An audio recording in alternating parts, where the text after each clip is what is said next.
So you want to apply to CRNA school and you've gotten to the point where you're ready to check off the CCRN and the CMC off your list of things to do.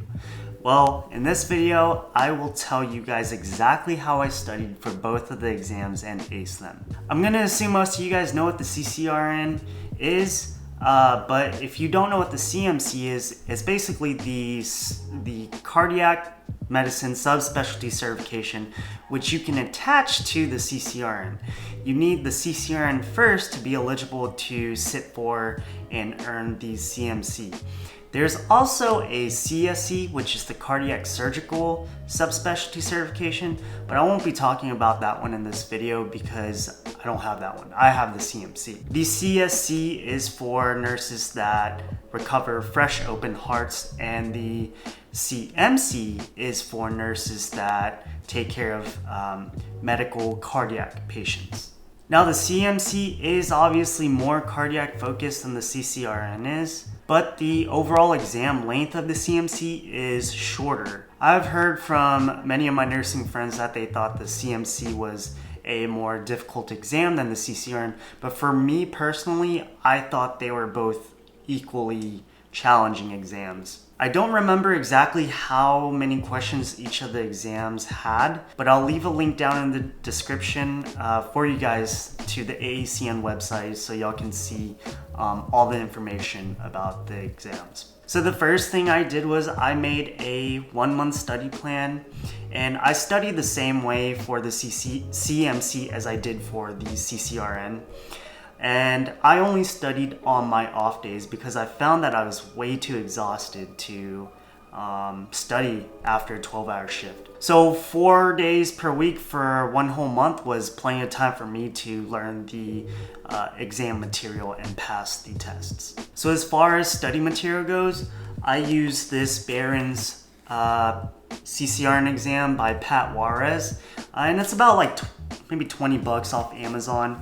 This, I think right now is the gold standard for the CCRN. It's about 12, 13 chapters long, and each chapter is split up into body systems, and also it follows the CCRN test blueprint.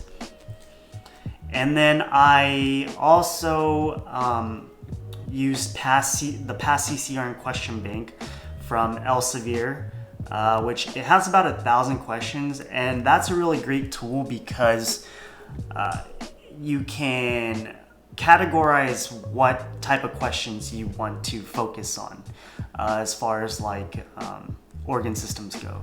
And then for the CMC subspecialty certification, I got this Ace the CMC by Nicole Kupchik. I didn't think it was a great study material because there wasn't much more information in there already than there was the CCRN exam and the past CCRN question bank. For the CMC, I also got directly from the AACN website a 100 question test booklet, or practice test booklet, and then I also bought the lecture PowerPoint that they offer for the CMC. I thought both of those were really essential study materials for the CMC and would definitely recommend them. The PowerPoint is really long and thorough. It's probably a bit overkill for the test as far as like information goes, but it's worth the money.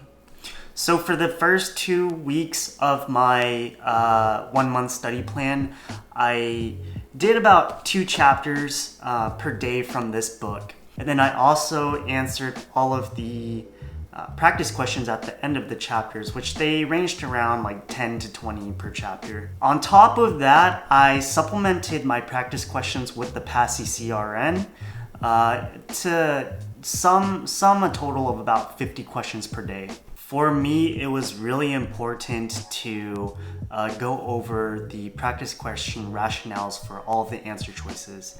That really helped me understand the question and the answer choices. After finishing the Barron's book and with 2 weeks left, in my final couple weeks, I started making flashcards and reviewing them. I also started doing more practice questions. I started with about 100, and then each day I kind of increased more, all the way up to like 150 or 175 per day. And the reason I did that was just so I could build my mental and test taking stamina, because the CCRN is quite a lengthy test. The day before the test, I just reviewed a little bit of my flashcards. I didn't do any practice problems because I figured I either knew it or I didn't, and I didn't want to stress myself any more than I already was going into the test. And that's pretty much how I studied for both the CCRN and the CMC exams. I passed both exams. If you don't believe me, you can just look on my Instagram posts and look me up on the AACN website. So if you like this video, please give it a thumbs up and go ahead and subscribe to my channel, because I do post weekly videos on ways you can improve yourself for CRNA school. And it also motivates me to keep making videos for you guys. So I have a question for y'all, and y'all can answer it down in the comment section below. What is one study strategy for exams that you've learned over your time in school that has helped you tremendously?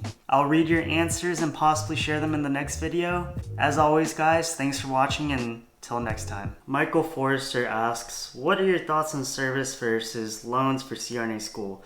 I'm a nursing student that used to be in the Army, and I'm hoping to go to the SAGPAN program down the line.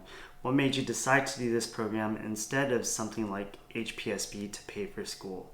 So I applied to civilian programs as well as the Army program. If I didn't get into the Army program but did get into a civilian program, I definitely would have applied for the HPSP scholarship. The reason I don't need to apply for that scholarship is because my Army program is fully funded.